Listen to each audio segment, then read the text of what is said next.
예, 헌신에 대한 두려움을 이기십시오. 헌신에 대한 두려움을 이기십시오라는 제목으로 하나님 말씀 증거하도록 하겠습니다. 우리가 헌신한다고 하는데 헌신이 쉽지가 않습니다. 왜 그러냐 하면은 온전한 헌신이 어려운 게 우리는 다 두려움이 있거든요. 내 자신을 버리는 거에 대한 두려움이 있어요. 그래서 내 중심을 가지고 있어야 되거든요. 근데 헌신은 중심이 바뀌는 거 아니에요. 그래서 예수를 믿어도 그 양다리 다 집어넣는 게 아니라 한 다리만 집어넣기를 원한다는 것입니다. 그래서 지금도 그래요. 그 저녁 예배까지 나온다 그러면 이제 이러다가 내가 확 빠지는 거 아니야 이런 걱정하는 사람이 있을 거예요, 그죠? 선교 간다 그러면 이제 부모님도 그럴 거예요. 저러다가 저거 선교사 되는 거 아니야. 그러니까 헌신, 이 커미트먼트 이거에 대해서 우린 두려움이 있어요. 왜냐하면 내가 컨트롤해야 되거든요.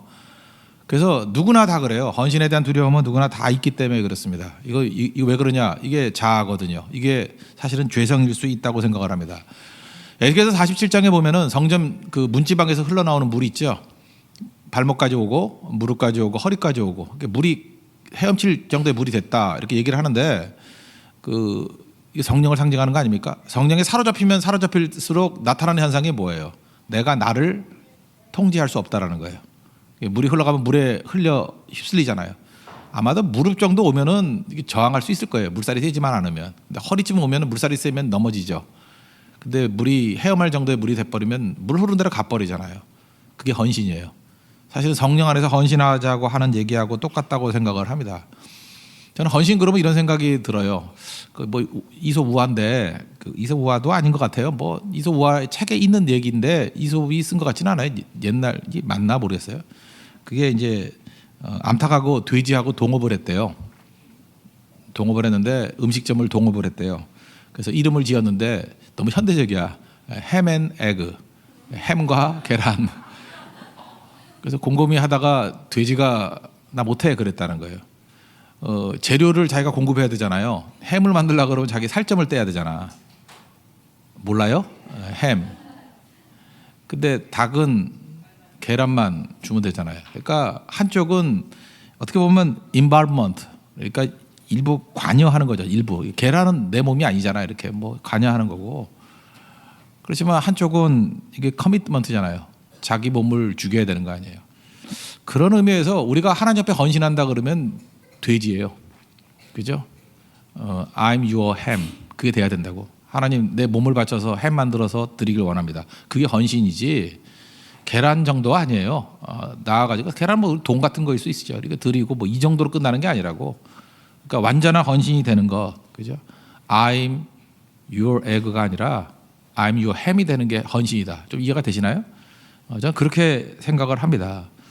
시편 37편 5절을 보니까 내 길을 여호와께 맡기라. Commit to the Lord거든요. Commit your way to the Lord. 하나님 앞에 커밋하라는 거예요. 하나님께 모든 걸 다 드리라. 햄대라는 거예요. 희생이거든요. 인발브먼트 정도가 아니에요.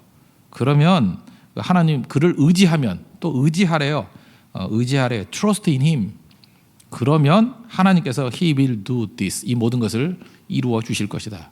이번에 치투안에서 올라온 그 청소년들이 한 35명이 있었습니다. 근데 하얀색 티셔츠를 맞춰 갖고 입고 왔더라고요. 저는 앞에 뭐라고 썼는지는 잘 모르겠는데 저는 맨날 저한테 뒷모습만 보이더라고요. 그 얘기는 저를 외면했다는 얘기죠. 저는 뒷모습밖에 못 봤어요. 나를 똑바로 쳐다보는 애들이 없어요. 전부 다 뒷모습만 보이고 안녕 그러고 갈 때만 보이더라고요. 거기에 뭐라고 써있냐면 I can do this 이렇게 돼 있어요. 내가 이것을 할 수 있다. 아마도 너무 자신감이 없기 때문에 만든 얘기 같기도 해요. 그래서 제가 한 남자애 불렀어요. 불러가지고 야 성경을 보면은 I can do this가 아니고 그죠? He will 하나님이 하신다는 거예요. He will do this 이게 맞다고. 굳이 I can do this 그런다 그러면 우리 빌립보서 4장 13절에 나오는 말씀이 있죠. 내게 능력 주시는 자 안에서 내가 모든 것을 할 수 있느니라. I can do everything이죠. Through him who gives me strength. 내게 능력 주시는 자 안에서 모든 것을 할 수 있다. 이렇다 그러면 I can do this 아니라 I can do everything도 가능하지만 through 힘이 없다 그러면 예수님을 통하지 않는다 그러면 이건 사실 헛된 얘기야. 이 정도 얘기를 안 했더니 자기도 안다 그러더라고요. 이거는 근데 우리가 팀워크를 이루기 위해서 만든 티셔츠다 이렇게 얘기를 하는 것 같은데 우리도 잊지 말아야 된다는 것입니다. 우리는 알게 모르게 내가 할 수 있다에 너무 초점을 맞춰요. 아니거든요. He will do this. 주님께서 그 일을 이루신다는 거예요. 그러니까 내가 헌신하면 내가 이루는 게 아니라 그가 이루시는 거예요. 우리 주님 앞에 맡기기만 하면 된다는 것입니다. 성령의 흐름 속에 내 자신을 맡기게 되면 그 모든 것을 이룰 수 있는 능력의 종이 될 수 있다는 것입니다. 오늘 사도 바울이 디모데후서 4장의 내용은 이제 유언과 같은 말씀이거든요. 내가 마지막 여기 전제와 같이 부어지게 됐다. 이게 죽는다 그런 뜻이에요. 이제 죽게 되었다. 그런데 선한 싸움 싸우고 달려갈 길 마치고 믿음을 지켰다. 하나님께 헌신했다는 뜻이죠. 이제 이후에 헌신에 대한 대가, 헌신에 대한 영광이 기다리고 있다. 의의 면류관이 예비되어 있다. 저는 이런 고백이 우리 모든 성도들의 고백이 되었으면 좋겠습니다. 그래서 여러분 예수 믿으면요 헌신해야 돼요. 그래야 영광스러운 인생이 제대로 믿는 거예요. 그러니까 헌신 안 하는 믿음은 그게 반쪽 믿음, 가짜 믿음이다 그렇게 얘기할 수밖에 없다는 것입니다.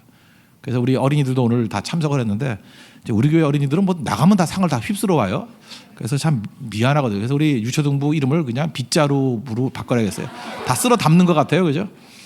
근데 저런 어린이들이 진짜 이제 세계를 향해서 나가게 된다 그러면 벌써 보고 배우고 얼마나 많은 훈련을 받았어요, 그죠? 그리고 엄청난 일들이 벌어지지 않겠습니까? 세상에 있는 많은 영혼들을 빗자루 쓸어 담듯이 주님께로 몰고 다니는 그런 종들이 되기를 원해요. 그러기 위해서는 어린이들도 마찬가지예요. 헌신해야 돼요. 나이하고 관계없습니다. 우리 집안이 헌신된 집안이 돼야 돼요. 그게 기독교 명문가정이라고요. 그러니까 헌신하게 되면 어떤 일이 벌어지게 되느냐?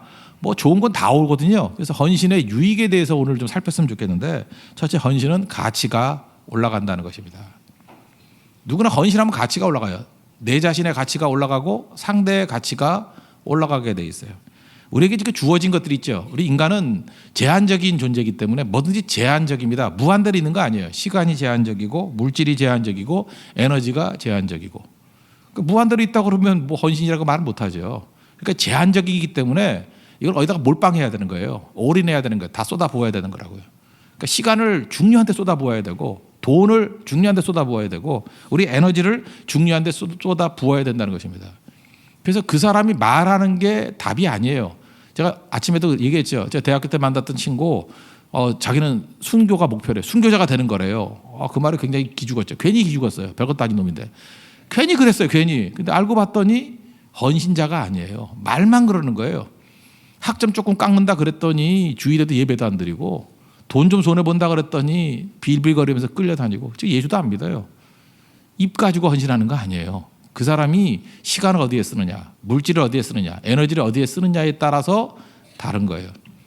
오늘 뭐 늦게 온 후발대 중에 뭐 한 분이 그런 얘기를 했죠. 나는 안 가고 싶었는데 뭐 어쩌고 저쩌고 얘기하잖아요. 물론 사실 별로 기분 좋게 들리진 않는데, 그죠? 그러나 그것도 헌신인 거예요. 하나님이 사랑하셔서 어떻게든 끌고 갔잖아요. 그죠? 뭐 말로는 간다 뭐 성교가 좋은 거죠. 입에 발린 소리 하는데 결국 현장에 안 간 건 별거 아니에요. 그럼 결국은 불순종한 거예요. 그건 헌신자가 아니라고. 그죠? 여건이 뭐 다 된 사람이 누가 있겠어요. 어려움에도 불구하고 할 수 있는 사람이 그죠? 할 수 있는데 안 했다라는 건 헌신한 거 아니잖아요. 그런 의미에서 여건이 하여튼 힘쓰면 될 수 있는 부분 정도 그건 자기가 알 거예요. 그죠? 내가 정말로 원하면 갈 수 있었던 거다. 그러면 헌신자는 간다고요. 그 말은 그렇게 하지만 제가 볼 때 그건 헌신자예요. 하나님 앞에서 이게 헌신자가 되면 그걸로 가치가 올라가는 거예요. 여러분도 그랬죠. 스펙 쌓으면 가치가 올라간다고 생각하죠. 안 그래요. 영광스러운 일에 헌신하면 그 일부가 내 자신이 된다라는 것입니다. 그래서 여러분들 가장 중요한 것에 여러분 인생을 드릴 줄 아는 하나님의 종 되시길 바랍니다. 마태복음 6장에 보면 24절부터 나오죠. 두 주인 못 섬긴다고 사람이 한 주인밖에 섬길 수 없다. 뭐 이런 얘기가 나오지 않습니까? 그러니까 한 사람이 그 섬길 수 있는 것은 하나밖에 없다. 그래서 우리가 하나님과 재물을 겸하여 섬길 수 없다 그러지 않습니까? 그러니까 하나님 앞에 이렇게 헌신하면 하나님의 가치가 내 가치가 되는 거예요. 여러분들 가치가 뭐 이게 쌓고 공부하고 이래야 가치가 높아지는 게 아니고요. 영광스러운 일 하면 영광스럽게 되는 거예요. 여러분 잘 보세요. 뭐 우리 그냥 아는 거. 여러분들이 그냥 이렇게 살다가 나라를 위해서 헌신했다고 생각해 봐요. 뭐 희생도 하고 뭐 그렇게 한번 생각해 보세요. 그러면 여러분들 애국자가 되는 거예요. 옛날에도 부자가 되게 많았어요. 부자가 많았는데 많은 부자들 가운데 흥청망청 사는 사람이 있는 반면에 그거를 독립군 자금으로 대준 사람이 있어요. 그 집안은 애국지사 집안이 된 거예요. 똑같은 부자였거든요. 똑같은 부자였는데 어디에 자기가 헌신했느냐에 따라서 가치가 달라지는 거예요. 하나님께 헌신하면요 하나님의 가정이 되는 거예요. 하나님의 사람이 되는 거라고. 그러니까 여러분 있는 것들, 그러니까 내 가치는 내가 만드는 거예요. 그러니까 하나님 내게 주신 시간 하나님 위해 쓰기를 원합니다. 돈 하나님 위해 쓰기를 원합니다. 에너지 하나님 위해 쓰기를 원합니다. 그럼 가치가 올라가요. 그래서 우리 주변에 그러죠. 저 별것도 아닌 것들이 모여가지고 설치네. 예, 별것도 아닌 것들이에요. 근데 그들이 시간과 돈과 에너지를 쓰는 걸 보십시오. 별겁니다. 여러분들이 생각하는 별것도 아닌 것들이라 그러는 사람들이 그 시간과 돈과 에너지 어디 쓰고 있어요? 맨날 지 자식 새끼들 살리는 데 쓰고, 그죠? 뭐 유학 비용에 쓰고, 놀러 다니는 데 쓰고. 그 시간 지나봐요. 아무도 기억하지 못해요. 그건 실패한 인생이에요. 누가 그렇게 살래요? 우리가 청직인데 이제 스튜어드십이 있어야죠. 그러니까 가치는 내가 만들어내는 것이다. 이거 잊지 마십시오. 그러면 그 가치를 가지고 우리가 할 수 있는 일이 뭔지 알아요? 내 시간과 돈과 에너지를 가지고 이걸 또 용서하는 데 쓰면요, 하나님 앞에 내가 이렇게 용납받은 걸 느끼잖아요. 그러면 또 다른 사람도 또 용납할 수 있는 모습이 되는 거죠. 하나님 앞에서 그 모습이 반드시 있어야 된다는 것입니다. 제가 칼럼으로도 하나 소개했죠. 그 세컨 찬스에 관한 거. 원래는 그 고잉 홈이라는 건데 그 뭐 노란 손수건 뭐 이렇게 뭐 번역된 것도 있고 그러네요. 어떤 분이 잘못을 저질렀어요. 그래서 감옥에 가게 됐어요. 15년형을 살게 됐습니다. 아내가 불쌍하죠. 15년 동안 헤어져 있어야 되니까. 그래서 편지를 남기고 이제 감옥에 들어가게 됐어요. 나 15년이나 있어야 되고 중형 선고 받았다. 아이들 키우느라고 수고 많은데 너무 미안하다. 나 잊어버리고 재혼해라. 그죠? 15년이 너무 기니까. 그러나 사랑하기 때문에 그렇게 얘기하는 거예요. 뭐 우리 보통 사람들 뭐 사랑하기 때문에 헤어진다. 저는 그런 얘기 잘 믿지 않아요. 근데 이거는 진짜죠. 정말 사랑해서 자유를 주는 거죠. 그러다가 모범수가 됐는가 봐요. 3년 반 만에 나왔어요. 뭐 가정이 생각나겠죠. 한 번 더 편지를 보내는 거예요. 미안하다고, 그죠? 근데 내가 이제 일찍 나왔는데 혹시 재혼했는지 궁금하다고, 나를 받아준다 그러면, 돌아가고 싶은데 받아준다 그러면 집 앞에 그 올드인데 옛날 말은 오울이거든요. OLE, 오울, 그죠? 그 참나무 거기 오크트리에 수건 하나 매달아 달라고, 노란 수건. 그럼 나를 받아주는 걸로 이해하겠다고. 그리고 이제 버스 타고 돌아갑니다. 근데 불안하면 잠깐 얘기하게 돼 있잖아요. 버스 있는 사람 옆 사람에 얘기하고 또 옆 사람에 얘기하고, 그래서 다 사람들이 관심 갖게 듣는 거예요. 그러니까 모든 사람이 한 마음이 되어가지고 제발 노란 수건이 달려 있었으면 20마일 앞에 두고 15마일 앞에 두고 10마일 앞에 두고 이제 말을 못해요. 초조해서. 근데 쳐다보고 있던 한 사람이 소리를 지르는 거예요. 수백 개의 노란 수건이 걸려 있다. 받아준 거죠. 이거 사실 다 아는 얘기예요. 다 아는 얘기인데 이거 들을 때마다 우리가 눈물이 나요. 왜 눈물이 나죠? 이게 복음이기 때문에 그래요. 복음은 그런 거예요. 내가 용납되는 거예요. 복음은 용납되는 거예요. 그래서 교회는 항상 이 노란 손수건, 이게 뭐 여러 가지 정치적인 의미로도 막 활용되고 막 그래요. 근데 그걸 놓치는 것 같아. 노란 손수건의 핵심은 뭔지 알아요? 용서예요. 용납이라고. 세컨 찬스 주는 거예요. 여러분 이게 복음입니다. 복음. 이건 듣고 들어도 너무너무 좋은 거예요. 피트 해밀이라는 사람이 1971년도에 뉴욕 신문사에서 이렇게 하나 기고한 글인데 이게 센세이션을 이렇게 해가지고 73년대에 노래까지 나왔어요. 여러분들 이 노래 이거 굉장히 잘하는 노래예요. 한번 틀어봐 주세요. 많이 들었을 거예요. I'm coming home, I've done my time. Now I've got to know what is and isn't. 네, 됐습니다. 됐다니까. 네. 나도 용납을 해야죠. 예, 됐다니까. 많이 들어봤죠? 지금도 이 많은 사람이 부르고 있어요. 이게 바로 뭐냐면 용서받음, 용납됨. 우리 남편이 아버지가 돌아온다 그러면 노란 손수건 수백 개라도 걸 수 있다. 교회는 이런 곳이에요. 누구든지 환영하는 거예요. 너 없어도 된다가 아니라 얼마든지 환영할 수 있다. 왜냐하면 내가 가치 없는 존재였는데 내가 하나님이 나를 용납해 주시고 하나님의 일에 나를 불러주시고 그래서 내가 헌신했거든요. 그랬더니 내가 가치 있어졌잖아요. 그래서 교회는 또 다른 사람을 용납해서 가치 있게 만들어주는 거예요. 잘 보세요. 이 사람은 전과자잖아요. 감옥에 갇혔던 사람 아닙니까? 그 사람들이 손가락질 해야 되고 가치 없는 사람인데 이 사람의 가치를 확 올려준 게 누구예요? 그의 아내예요. 이 사람은 누구보다도 제가 볼 때 대통령보다 더 영광스러운 자리에 올라간 거죠. 노란 선수가 수백 개를 달아놓고 기다리는 아내가 있다는 거예요. 자식들이 있다는 거예요. 이 사람을 누가 무시해요? 영웅된 거죠. 영웅. 그걸 바라보는 모든 사람들의 가치도 올라가는 거죠. 야, 나도 저러고 싶다. 나도 저렇게 해야 되겠다. 그래서 교회는요, 서로를 이렇게 가치 있게 만들어주는 곳이라고요. 언제 이런 일이 벌어져요? 헌신이죠. 그 안에도 자기가 생각할 때 자기가 희생한 거 아니겠어요? I'm your ham이지. 그 I'm your egg겠어요? 그렇잖아요. 자기 인생을 다 집어던지고 존재를 받아들이는 거죠. 이게 교회고 이게 헌신의 능력이라는 것입니다. 그래서 이 헌신하는 사람이 하나가 나타나면요, 교회는 정말 아름다운 곳이 됩니다. 정말 멋진 곳이 돼서 무슨 일이든 다 감당할 수 있는 그런 능력의 장소가 될 수 있다는 것입니다. 여러분들 이런 헌신이 있는 우리 하나님의 종들 되기를 바랍니다. 그죠? 근데 이 헌신, 이 가치만 올리는 게 아니고 또 헌신은 우리에게 인격을 만들어 주는 게 있어요. 우리에게 인격적으로 우리를 세워주는 부분이 있다라는 것입니다. 그러니까 헌신은 우리 인격. 제가 이번에 네팔을 갔다가 마지막 날 그 김한성 전사님하고 이렇게 같이 오다가 얘기를 좀 나눴어요. 왜냐하면 저는 옆자리에 아무도 안 앉히거든요. 안 앉히는데 자리가 없었어요. 어떻게 짐 쌌다가 보니까. 그래서 누구 선택할까 그러다가 교육자가 한 것 같아요. 그래서 앉아가지고 얘기를 좀 나눴는데 제가 옛날 얘기부터 시작을 했어요. 이제 우리 교육자들은 전부 다 선교 가고 싶어 하거든요. 근데 이제 교회도 지켜야 되니까 로테이션 하고 하는데 제가 한번 물어봤어요. 네팔 선교 하고 싶지? 그랬더니 얼굴에 벌써 하고 싶은 게 막 넘쳐나요. 근데 이제 선배도 있고 뭐 로테이션 되니까 뭐 맨날 올 수 없을 수도 있잖아요. 그죠? 내가 네팔 선교 담당자가 되게 만들고 또 네팔 선교 매일 올 수 있는, 매번 올 수 있는 길을 알려줄까? 내가 그랬어요. 뭐 처음부터 정답을 얘기하면 안 되니까 네팔을 사랑하시오 이부터 시작하라고.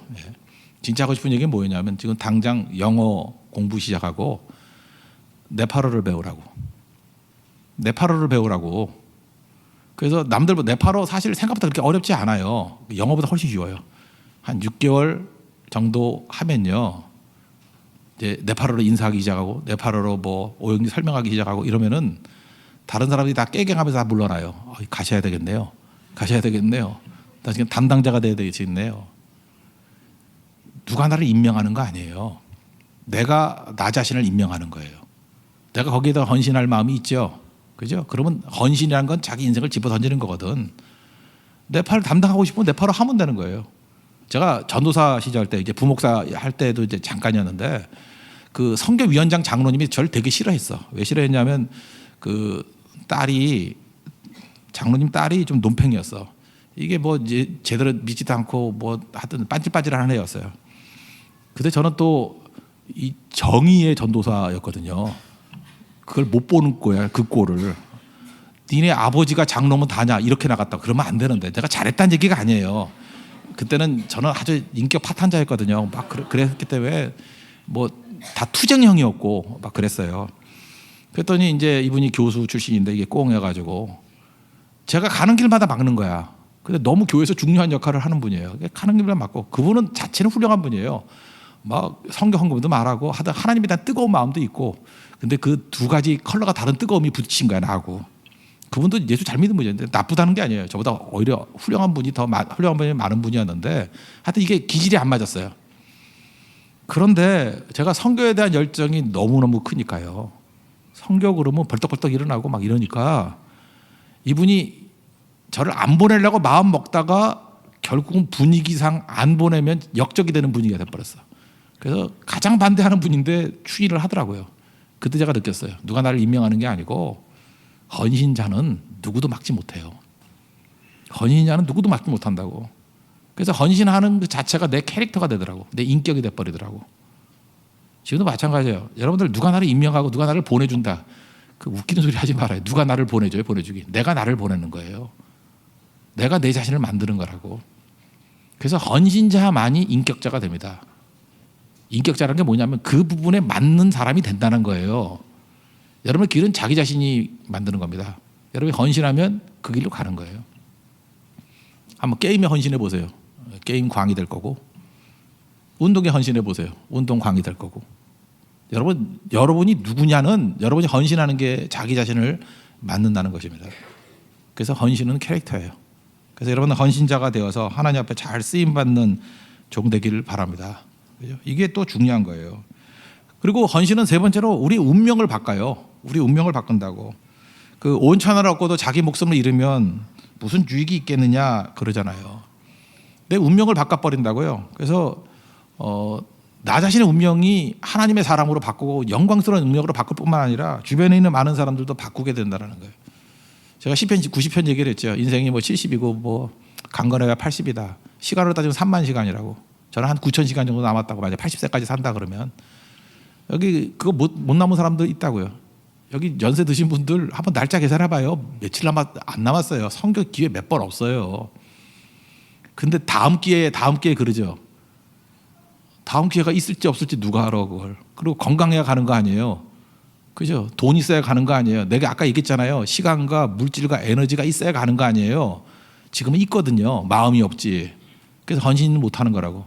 헌신은 하면은 또 생겨요. 힘이. 시간도 생기고 에너지도 생기고 다 생긴다고. 근데 안 하면 점점 멀어져 가요. 굳어져 버린다고. 나중에 못 쓰게 된다고요. 그래서 내 운명이, 내 데스티니가 어두워져요. 그러므로 하나님 앞에서 우리 가져야 될 게 뭐예요? 뜨거운 열정 가지고 헌신을 통해서 새로운 일들을 이루는 그런 하나님의 종이 돼야 된다는 것입니다. 저는 옛날에 혁명가들 참 좋아했어요. 왜 좋아했냐면 그들의 열정 때문에, 그 커미트먼트 때문에. 나쁜 사람들이지만 나쁜 사람들 예를 좀 들게요. 히틀러 1945년도에 망할 때죠. 독일 망할 때 뮌헨에 광장에 사람들이 모였어요. 제가 비디오 봤어요. 그거 찍어놓은 거 있어요. 히틀러가 이렇게 코스튬하고 막 나와서 얘기하는데 독일 말이니까 뭔지는 모르겠어요.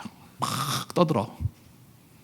그때 밑에 자막이 나와. 사람들이 막 뭐라고 하는데 히틀러는 들리더라고. 히틀러 하면서. 그 영어 자막이 뭐라고 돼 있는지 알아요? 히틀러, we are yours. 그게 독일어로 나오더라고. 독일어로 번역해 놓은 게. 우리는 당신 거래요. 이야, 내가 그걸 보면서 어떻게 저런 미치광이 같은 놈한테 we are yours. 그 독일 그 지성 민족 아니에요? 나는 그게 바뀌었으면 좋겠어요. 그죠? 우리도 예수님 앞에 그래야 돼. 예수님은 그런 미친놈이 아니잖아요. 우리 영원한 가치는 하나님 아들이시잖아요. 우리 다 걸어도 되는 거 아니에요. 그래서 우리도 다 모여서 하나님 앞에 예배드릴 때 우리 찬양이 그거죠. Jesus, we are yours. 우리는 당신 것입니다. 그죠? 당신의 소유입니다. 그런 헌신했으면 좋겠고, 또 하나 생각나는 게 뭐냐면 그 레닌, 그 소비에트 연방의 레닌이 이런 얘기를 했어요. 내게 헌신된 사람 100명을 달라고. 세계 뒤집어 엎겠다고. 이 볼셰비키 혁명할 때요, 공산주의 혁명할 때 그 몇백만밖에 되지 않았어요. 그들이 뒤집어 엎어버리잖아요. 그때 제가 느낀 게 뭐냐, 헌신의 중요성이에요. 헌신자가 이렇게 중요한 거구나. 그들의 사상이 옳다라는 얘기가 아니고 어떤 것든지 헌신자가 이렇게 놀라운 거구나. 제가 모택동 비록이라는 책을 상하권인데 전화번호 두께예요. 종종 읽어요. 읽어보는데 왜 중국이라는 저런 커다란 나라가 저게 왜 변화가 됐을까? 그 모든 중국 인민군들이요, 중국군들은 중공군이죠. 중국 공산당 군대. 걔네들은요, 이 가슴팍 우리 성경책 집어넣듯이 리들 레드북이라고 넣고 다녀요. 리들 레드북. 그게 번역을 해놨는데, 그러니까 뭐 작은 빨간 책이죠. 그게 뭐냐면 모택동 어록이에요. 모든 권력은 총구에서 나온다부터 시작해가지고 모택동 어록. 그걸 매일같이 암송하고 보고 외운대요. 그러니까 장개석 군대 그 뭐 10배 많은 군대를 박살을 내버린 거죠. 제가 지금 무슨 얘기하는지 알겠습니까? 세속적인 일들도요, 헌신자가 나오면 뒤집힌다는 거예요. 우리는 이 정도가 아니잖아요. 우리 목숨 걸 만한 가치가 있는 거예요. 그리고 생명이 있는 거고 영광이 있는 거라고. 여기에 우리가 헌신해야 되지 않겠습니까? 우리 지금 많은 헌신했어요. 지금 뭐 네팔 선교 갔다 와서 헌신 이제 다 끝났다 이렇게 생각이 들 수도 있고, 여기 나와서 6명 뭐 얘기하는 거 보니까 이제는 꽤 한 것 같이 보이는데 아니에요. I'm your egg가 아니라, 에그가 아니고 우리는 I'm your ham이 돼야 돼. 내 몸 들여서 내 살 갖고 주님의 햄을 만들어 주세요. 그게 커미트먼트예요. 하나님 앞에 거기까지 가야 된다고. 그러면요, 예수 믿는 건 예수 혁명이에요. 놀라운 일들이 벌어지게 됩니다. 여러분 네팔 가서 느끼는 게 뭔지 알아요? 네팔 믿는 사람 많지는 않아요. 이번에 수미 전사님 이렇게 만나고 몇 명 만나봤더니 얘네들은 믿으면요 목숨 걸어야 되는 거예요. 집안에 쫓겨나야 되는 거예요. 교장 선생님이 고민을 해. 믿는데 뭐 어찌 할까. 그래서 자기도 갈등하는 거예요. 학부모형들이 와가지고 항의했대요. 우리 전도진 하나 5학년 하나 주고 집에 갔더니 애들이 나 이제 예수 믿기 시작했어 이렇게 얘기했대요. 그러니까 막 뒤집어지는 거죠. 막 죽인다 그러고 학교 안 보낸다 그러고. 그래서 이번에도 어려웠는데 이 교장 선생님이 괴로운 거예요. 이제 믿는 것 같아요. 이제 그러니까 전도는 하래요. 다만 그 유인문만 주지 말래. 집에 가면 뭐라 그러니까. 또 하나 조건이 뭐냐면 결심만 하지 말래. 이미 다 믿으니까 믿습니다. 그러니까 그만 하지 말래. 근데 그게 되나요? 뭐 그죠? 자기도 모르게 믿겠다 그러고. 이번에 35명 치트원에서 왔던 애들 찬양하는 거 보면 우리 웬만한 청소년들 찬양하는 것보다 몇 배 큰 소리로 찬양을 해요. 그거 가짜 아니에요. 영혼에서 나오는 찬양이에요. 그 힌두 뿌리 있는 애들이 영혼에 나오는 예수님을 찬양하고 있어요. 영광의 찬양하고 있어요. 예수님이 좋으신 분이래요. 하나님이 가디소 구시래요. 그런 역사들이 왜 나타나는지 알아요? 그들이 헌신자 된 거예요. 여러분 네팔 교회 무시하면 안 됩니다. 저는 느낀 게 뭐냐면 헌신자들이 나오기 시작해요. 뒤집히는 거예요. 헌신자가 순교자 되는 겁니다. 여러분 예수 믿는 거는요 적당히 믿는 거 절대 아닙니다. I'm your egg가 아니라 I'm your ham이 되는 거예요. 우리 인생 바치는 거예요. 그러면 가치 있게 되고 우리 인격이 변화되게 되고요. 우리 운명이 바뀌어요. 우리 데스티니가 바뀐다고. 캐릭터가 바뀌고 그죠? 우리의 밸류가 바뀌고. 그러니 헌신은 선택의 문제가 아니겠죠. 우리 다 헌신해서 하나님 앞에 영광스럽게 쓰임받는 우리 하나님의 거룩한 백성 되기를 축원합니다. 모두 자리에서 일어나겠습니다. 주님 내가 여기 있사오니 찬양하겠습니다.